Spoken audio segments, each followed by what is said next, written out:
it's a tremendous feeling of relief, and of course a very happy, for Gilas and for the country. And it was a huge job that Gilas did, a magnificent one, especially after the defeat from Cambodia in their first game. No?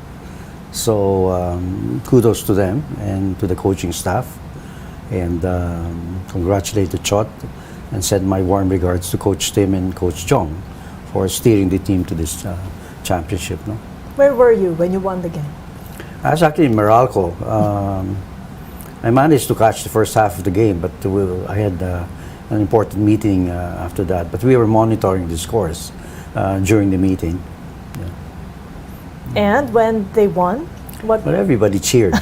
Everybody cheered. Well, we were all Filipinos in that boardroom, so everybody congratulated Gilas, and we look forward to their arrival, maybe today, because I know that the TNT team, which won the PBA championship, I think the Governors Cup recently, are off to Hong Kong tomorrow, Friday. Your emotions had been on a roller coaster ride, and that showed up in your tweet back on May 11th, when you were quick to tweet your disappointment over the Gilas loss to Cambodia, which you mentioned earlier, describing it a, quote, disgraceful defeat. And where you also asked the Samahang Basketball ng Pilipinas, SBP, what happened?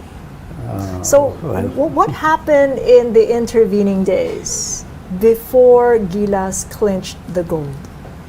Well, in my text to Chot, my congratulatory text to Chot last night, I did include my statement to him that I was happy to eat the harsh words I tweeted earlier, right, about Gilas's defeat to Cambodia in the earlier game. And very happy to be proven wrong, so he texted back saying it's all part of the job. So that was a gracious reply to me.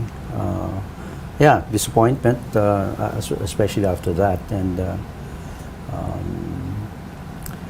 well, we knew that Indonesia would have 2 or 3 imports as they did the last SEA Games in Hanoi, and also they did, I think, in the one of the FIBA qualifying games series, which were held in Jakarta. Indonesia had 2 or 3 imports, I believe, at least one good naturalized import, if I'm not mistaken.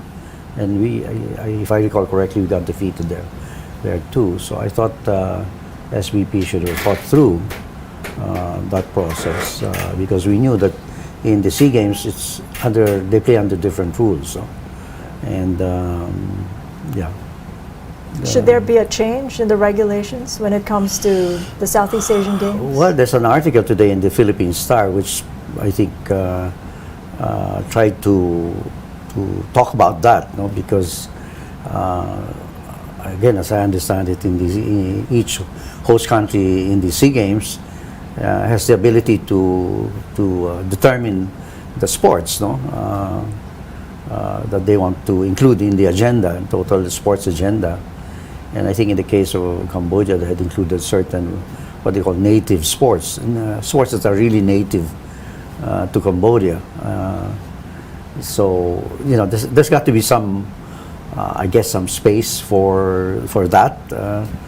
I can imagine, but there should be certain basic component of every SEA Games, so you cannot tinker with it too much, right? So that each of the countries can prepare if they know there's it's like if the curriculum, so to speak, of the universities as a core agenda to it, core items to it. And then countries can prepare, athletes can prepare for that, for those core programs.